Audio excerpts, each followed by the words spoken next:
জানিয়ে দেব সর্বশেষ আপডেট বাংলা সংবাদ। শুরুতেই শিরোনাম। ভারত থেকে ডক্টর ইউনূসকে তত্ত্বাবধায়ক ঘোষণা, শেখ হাসিনাকে পদত্যাগের নির্দেশ, পিনাকি ভট্টাচার্যের প্রতিবেদন। বহুলকাঙ্ক্ষিত তত্ত্বাবধায়ক সরকারের বিল পাশ হচ্ছে, এ বিষয়ে থাকছে বিশেষ প্রতিবেদন। সর্বশেষে দেখবেন শেখ হাসিনাকে দিয়ে ভারত বাংলাদেশে গণতন্ত্র খুন করেছে রেজা কিবরিয়া। এতক্ষণ শুনছিলেন সংবাদ শিরোনাম, এখন থাকছে বিস্তারিত। পিনাকি ভট্টাচার্য বলেন, হাসিনার বিকল্প দেখান এই তত্ত্ব দিয়ে বিএনপি বেশ কোণঠাসা করে রাখছে, কিন্তু প্রফেসর ইউনূসের সামনে হাসিনা ধূলিকণার মতো তুচ্ছ, তাই হাসিনার এত আক্রোশ। হাসিনার সব থেকে বড় ভয় প্রফেসর ইউনূসকে নিয়ে। তিনি উচ্চশিক্ষিত, নোবেল বিজয়ী, সারা পৃথিবীতে সমাদৃত, বাংলাদেশের মানুষও পছন্দ করে। অসাধারণ সংগঠক প্রফেসর ইউনূস খুব বড় মানের একজন ব্যক্তিত্ব সম্পন্নকারী মানুষ। প্রফেসর ইউনূসকে নিয়ে হাসিনা তাল হারিয়ে ফেলেছে। কাঠরানি হাসিনা জানে তার দলের লোকেরাও ডক্টর ইউনূস রাষ্ট্রপ্রধান হলে খুশি হয়। এর আগে গ্রামীণফোনে বিজ্ঞাপন প্রচার বন্ধ করে দিয়েছে কাঠরানি হাসিনা, এবং কর ড্রপ এবং অভিযোগ এনে সিম বিক্রিও বন্ধ করে দেয় সরকার। বিটিআরসির গবেষণায় দেখা গেছে সবথেকে বেশি কর ড্রপ হয় সরকারি সিম টেলিটকের।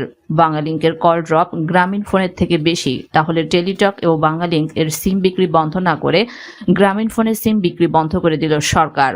সরকারের তো আগে নিজের সিম বিক্রি বন্ধ করে দেওয়া উচিত। সব থেকে বেশি কল ড্রপ হয় সরকারি সিমে। দ্বিতীয় কারণ হচ্ছে, কাঠরানি হাসিনা মনে করে পার্বত্য চট্টগ্রাম শান্তি চুক্তির ফলে তিনি নোবেল শান্তি পুরস্কার হকদার।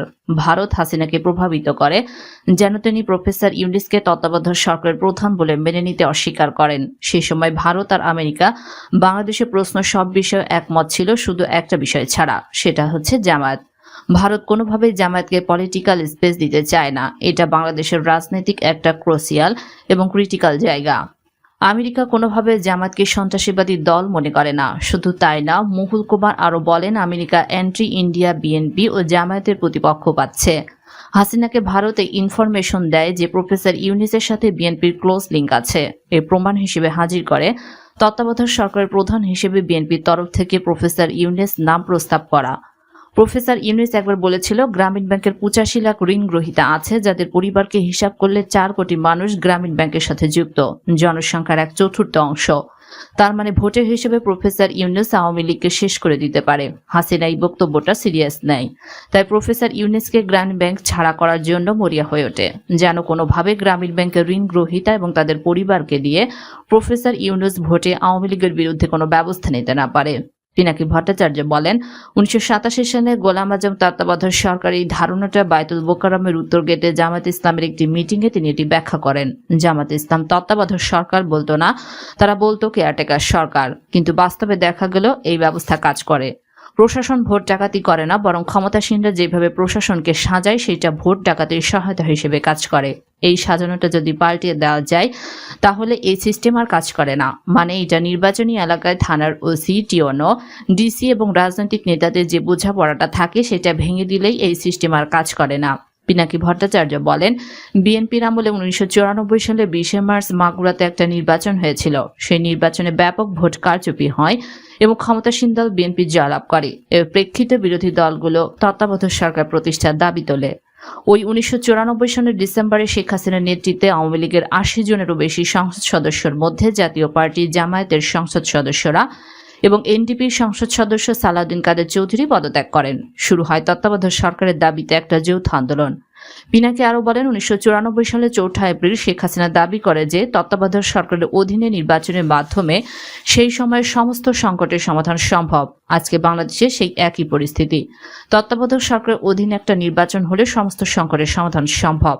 বিল ক্লিন্টন প্রশাসনের দক্ষিণ এবং মধ্য এশিয়ার দায়িত্বপ্রাপ্ত উপসহকারী পররাষ্ট্রমন্ত্রী। মানে আজকে ডোনাল্ড লু যে সেই দায়িত্বে ছিলেন রবিন রাফেল। মানে সেই সময় ডোনাল্ড লুয়ের কাছে হাসিনা নালিশ দিয়েছিল যে এই রকম একটা কাজ করে দেন, সাপোর্ট দেন। আর আজকে হাসিনা বিএনপিকে বলছে বিদেশিদের কাছে তারা দেন দরবার করো। পিনাকি আরও বলেন, ওই নির্বাচনের আগে 24 জানুয়ারি খালেদা জিয়া জাতির উদ্দেশ্যে একটি ভাষণ দেয়। সেই ভাষণে তিনি বলেন, ফেব্রুয়ারি মাসে নির্বাচনের মাধ্যমে এমন একটি পরিবেশ সৃষ্টি হবে যাতে ভবিষ্যৎ নির্বাচনে সকল দলের অংশগ্রহণ নিশ্চিত করা সম্ভব হবে। কেন নির্বাচন করতে যাচ্ছে তার ব্যাখ্যা হিসেবে খালেদা জিয়া বলেন, 21 ফেব্রুয়ারি ভিতর নির্বাচন না হলে দেশে সাংবিধানিকভাবে কোনো নির্বাচন সরকার থাকবে না। সেই জন্য এই নির্বাচন প্রক্রিয়াটা গণতান্ত্রিক প্রক্রিয়া অব্যাহত রাখা নির্বাচন হিসেবে তিনি বর্ণনা করেন। 1996 সালে 19 মার্চ বাংলাদেশের ষষ্ঠ জাতীয় সংসদের প্রথম যে অধিবেশন শুরু হয় তার একমাত্র উদ্দেশ্য ছিল সংবিধানের তত্ত্বাবধায়ক সরকার ব্যবস্থা অন্তর্ভুক্ত করা। অধিবেশনের চতুর্থ কার্যদিবসে অর্থাৎ 24 মার্চ রাতে জাতীয় সংসদের সংবিধানে যুক্ত করার জন্য বাছাই কমিটির রিপোর্ট সহ বিল উত্থাপিত করা হয়।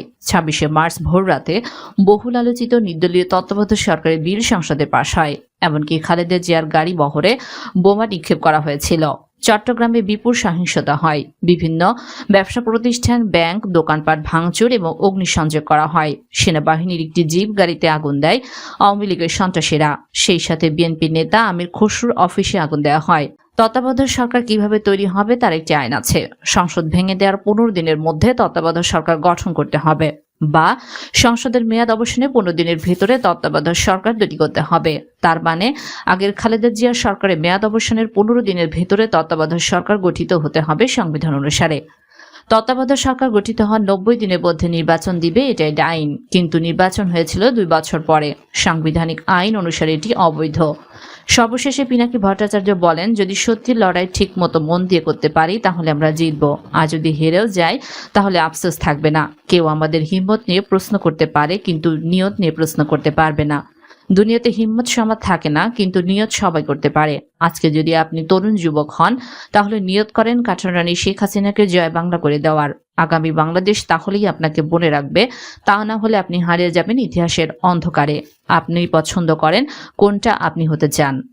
গণ অধিকার পরিষদের একাংশে আহ্বায়ক ডক্টর রেজা কিবরিয়া বলেছেন, ভারত শেখ হাসিনাকে দিয়ে বাংলাদেশের গণতন্ত্রকে খুন করছে। ভারত বিগত 52 বছর বাংলাদেশের রাজনৈতিক নিপীড়ন, অর্থনৈতিক শোষণের সঙ্গে প্রকাশ্যে অপ্রকাশ্যে জড়িত। তারা অব্যাহতভাবে বাংলাদেশের মানবাধিকার ও গণতন্ত্রের বিপক্ষে কাজ করছে। আর ভারত কখনো চায় না বাংলাদেশে মানবাধিকার ও গণতন্ত্র প্রতিষ্ঠিত হোক। বরং বর্তমান সরকারের একতরফা নির্বাচন একমাত্র ভারত ও রাশিয়ার কারসাজিতে সম্পূর্ণ করার অপচেষ্টা চলছে। শুক্রবার 29 ডিসেম্বর বিকালে ঢাকা রিপোর্টার্স ইউনিটে গণ অধিকার পরিষদের উদ্যোগে 7 জানুয়ারি প্রহসনের ডামি নির্বাচন বর্জনে সর্বদলীয় এক আলোচনা সভায় তিনি এসব কথা বলেন। আগামী 7 জানুয়ারি আওয়ামী লীগের চূড়ান্ত পতন ঘণ্টা বাজবে উল্লেখ করে রেজা কিবরিয়া বলেন, বাংলাদেশে ভারত ও রাশিয়ার আধিপত্য আমরা মেনে নেব না। 7 তারিখে পাতানো নির্বাচন যে কোনো মূল্যে প্রতিহত করা হবে। এই নির্বাচন দেশে আনুষ্ঠানিকভাবে একটি একদলীয় শাসনের দিকে নিয়ে যাবে।